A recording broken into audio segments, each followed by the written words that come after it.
For over 3,000 years, the Torah has carried a principle so precise, so perfectly balanced, that the sages called it the blueprint of divine justice. It is a cosmic law where every deed, whether good or bad, inevitably returns in the same form. It is known as midah keneged midah, measure for a measure. Tonight we explore how this law shaped history and the hidden Kabbalistic story of the three men, a tree, and a wallet. The sages teach, with the measure a person measures, so he is measured. This is not superstition, nor simply morality. It is a spiritual physics, a universe governed by perfect moral symmetry. Every act has weight, and every consequence reflects the form and magnitude of the original deed.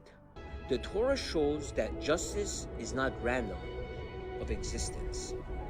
Jacob left his father, Isaac, for 21 long years, seeking independence and a life of his own. Decades later, his beloved son Joseph is torn from him for the exact same 21 years, measure for measure.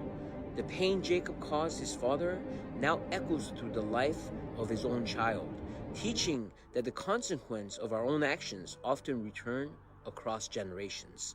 Joseph's brothers deceived their father with a blood-stained coat, faking the death of their sibling. Years later, Joseph deceived them and returned, holding Shimon as hostage, framing Benjamin, and forcing his brothers to tremble with fear. Their cruelty returned to them, perfectly mirrored in the divine scale of justice. Every act is balanced, and the echoes of the deed is unavoidable. Moses is saved by water, floating safely in the Nile as a baby. Yet through him, the same waters bring the first plague upon Egypt. Pharaoh drowns Israelite children in the river, and eventually his own army is swallowed by the Red Sea. Water saved and water judged. In every story, the universe reflects a balance, a cosmic mirror of cause and consequence. Priam misused her speech, speaking against others, and is struck with silence. David misuses desire, bringing conflict and the lives of those he loves. Every misdeed, every moment of excess or cruelty echoes back. The universe maintains perfect balance. Actions are not forgotten, they are recorded in the unseen ledger of the divine justice.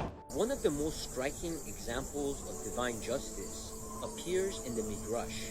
From a distance, Moses observed three men beneath the same tree, each arriving at a different time. The first man left his wallet behind. The second found it and took it. The third arrives later, unaware of others' actions. When the first man returned and discovered his wallet missing, he assumed the third man had stolen it, and in return killed him. The Midrash, as explained by the sages, reveals a hidden moral order.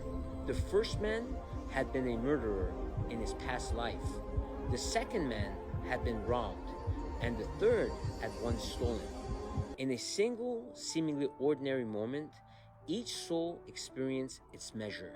The events unfolded as a perfect convergence of past deeds, creating a tangible illustration of cosmic justice. Moses, witnessing this, questioned God, "How can such tragedy occur? Why is the innocent punished and the guilty granted power?" God's response was revealed not in words, but in the unfolding of measure for measure, justice itself. Every act has its echo, and the consequence of the deed may span lifetimes before resolution. Kabbalah deepens this understanding. This event is not coincidence, but Gilgul, reincarnation, where souls return to complete unfinished justice. The three men represent three archetypes of souls: the murderer, who must confront the echoes of his misdeeds; the one who was robbed and finally receiving repayment; and the thief, whose consequences return across generations. The tree itself serves as a tree of judgment, a symbol of the point where divine accounts are settled and destinies are converged. In this framework, the universe enforces balance. Every action, every word, and every intention leaves an imprint at the cosmic ledger to be mirrored with perfect precision. Measure for measure is not punishment, it is equilibrium. From Jacob and Joseph to Moses and Pharaoh to the souls beneath the trees, every act returns, every deed finds its reflection, every soul completes its journey. In the divine architecture of the Torah, nothing is forgotten, nothing is random, everything has a measure.